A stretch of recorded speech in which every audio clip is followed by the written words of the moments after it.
Αχτάρα που πάτε. Τι συμβαίνει, μωρέ, μας πιάσανε. Σπάσαν τα νερά! Σπάσαν τα νερά! Ποια νερά? Η γυναίκα μου κυλοπονάει, θα γεννήσει! Θα γεννήσει! Κι εγώ τι φταίω? Μα δεν καταλαβαίνεις, γιατρέ μου! Σπάσαν τα νερά σου, λέω!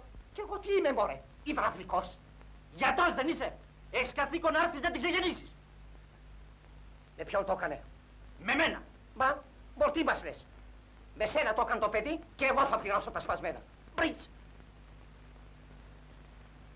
Σε παρακαλώ, γιατρέ μου, η γυναίκα μου κινδυνεύει. Πρέπει να έρθεις να την ξεγεννήσεις.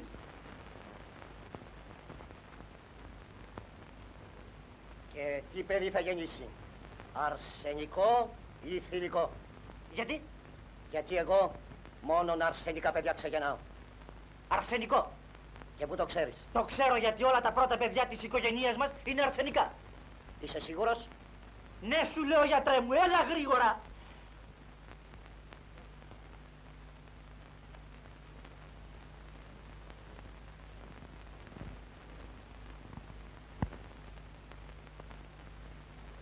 Τότε να μου φέρεις την ταυτότητά του.